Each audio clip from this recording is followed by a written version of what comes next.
biggest thing is actually that we spend a huge amount of time lobbying the university.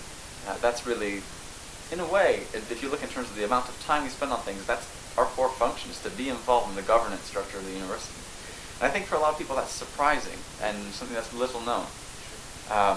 So the kind of stuff that comes up is that, for example, I sit on University Council, which is the kind of the highest decision-making body of the university, and it means that when I look at the key performance indicators of the university, I will particularly push them into line with the vision that the Students' Union has of what the university should be. So particularly in this year, what it has been is pushing the agenda that we should be really committed to widening participation and being a socially inclusive Russell Group university, which actually is non-snobbish and makes it clear that they're here to welcome as many people from as many backgrounds as possible. Yeah. And so that's the kind of thing, that's just one example, but I also sit on the Student Support Forum, myself also with Nikki, the welfare officer. And the kinds of things that we'll discuss there are the level of support for student parents, the exact welfare provisions that come from student services, and particular guidelines that people will follow. So the thing is that it's often quite once removed, right? It's very much thinking about policy rather than thinking about one person's individual case. Yeah. So I think for people that can often feel a bit like, oh, well, I'm not too sure how you have an effect. But in truth, over time, it's really important strategically for students to be involved with decisions. Do you think that you've achieved a lot? Yeah, my experience actually in the first semester, there are many things that have changed as a result of the discussions that we've had with the university, which have been constructive and critical, because that's our role to be, is to be a critical friend. Sure. Awesome. What policy does our union have towards the NUS? We're affiliated to it, we send delegates, obviously, but does our student union endorse the NUS wholeheartedly? That's a really good question, because actually it's kind of complicated. The NUS is a federation, right? So it means that actually each member union is in a way completely independent from it. So it's just that we pay a membership fee, and we receive several kind of benefits. Most of those relate to training and briefings and so on and so forth, right? So we have a member federation relationship. What that means in practice is that we're part of a democratic structure within the NUS where we send delegates, right? And then we vote for particular things at conference. Then conference sets national policy for the NUS. Student unions are not bound by national policy. They aren't. Our own policies supersede those of the NUS, right? So actually in the discussions that have taken place around fees, we've always been very clear in saying that the policy of the union right here is free education, whereas the NUS's policy is a graduate tax. So the point is, you have to make it clear there is that distinction between these two bodies. Is that not a divisive thing to do? It's a good question. I think it's, divisive is quite a strong word. I wouldn't think it's divisive. I think it's a very interesting question in terms of strategy. How much are you going to be able to have an impact if there are a diversity of messages going out? And that's a question I think we always ask in democracy, especially any kind of really genuinely committed organization committed to democracy, because you've got this question of the more views are expressed, the harder it is to push up to the outside and have an effect on the decision on the outside.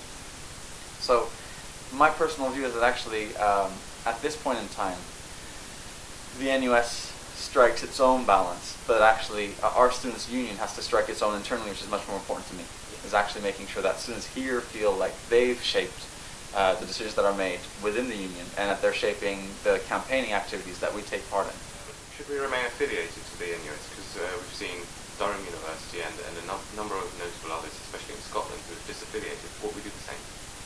Good question. I think it comes back to your question of divisiveness, right? Yeah, sure. Or divisiveness. I'm not sure how you pronounce it in Britain. You have different ways. No, to my mind, the value of the NUS is actually that when you come together in a collective body, you're able to have a much stronger voice nationally, and that this is pretty key. So even if, for example, the policies are slightly different, the very idea that we're willing to take part in a conversation at the highest level of decision making in this country is really significant. So taking part in the NUS and being able to shape what they actually say is really crucial. So would you say the NUS is value for money, because we pay the membership fee, and it's That's right. quite a significant amount? That's a good question. Yeah, it's about £50,000 a year. And value for money is always what we're haggling and arguing about with the NUS. In terms of training, they do provide significant amounts of it, and some of it is excellent, some of it is average, as far as I'm concerned. We also benefit from taking part in a purchasing consortium, which is NUS Services. It's called NUSL in shortly. And that means that we're able to buy things in bulk and sell them slightly with, you make a bigger margin, which you can then spend on student activities. So that's the kind of things that you have that are as a benefit from it. I think it's an open question. I think genuinely, at this point in time, it makes sense to stay within it for political reasons, so on and so forth. But actually, going forward, people really have to ask the questions for themselves. What have been the highs and lows of the sabbatical regime this year, looking back at it? Or sure. Yeah, that's a good question. Well, I think the highs have been the feeling of people coming together. It's been really impressive how many students have come out of the woods and said, we want to take part in campaigns. So the first one was, of course, the Fees and Cuts, but he's also got a lot of people taking part in our International Students campaign. And people really seem to want to take part in the union in a way that I think, I've never seen. I've been here 7 years, and I've never seen anything like this. So it's really exciting to be able to be part of this. The lows are, in a way, more obvious. When the Brown Review came out, that was a low. Nobody expected the Brown Review to be so damaging to higher education, or at least so transformational.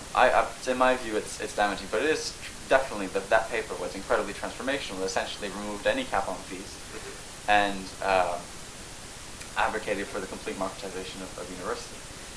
So when that came out, people in the university and in the students' union were both just taken aback. We really didn't expect anything that huge to happen. And then, of course, another low was when we lost the vote in Parliament. That was a real low. And well, actually, the Home Office coming out and for international students it's a real blow. It's really surprising. I mean, to me, at least personally, I think all the more so being an international student, having that perspective of like, well, I'm really amazed that this country benefits so much from these students and yet wants to move them away. Do you know why that is? Why is this policy being enacted or being pursued by the Home Office? That's why, in their own terms, well, because they say they want to regulate immigration, but actually it's a misnomer. International students are not immigrants; they're migrants. They come and they go. So actually, it's a bit absurd to my mind. I personally think it smacks of opportunism. I assume that actually this is about headlines from a government which feels like it's not as popular as it'd like to be, and thinks that actually being tough, or at least appearing to be tough on immigration, even though it's not immigration, is something to their gain. But I also think it smacks of bigotry. Do you reckon that the sabbatical team have made mistakes, or where have they made them? Who doesn't make mistakes? Where is a difficult question. I think only time will tell. It takes really that feeling of being able to look back and go, well, what were the effects, the whole effects of what we did, to be able to judge that. And I'm not sure, but if you have other particular things you have in mind that we should be thinking of?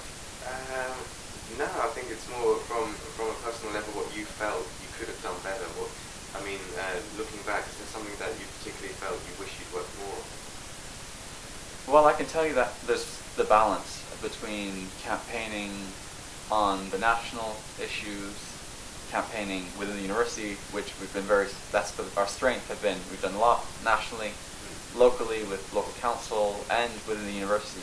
But actually, personally, is that I wasn't able to focus as much on my personal objectives, which were about transforming the union itself.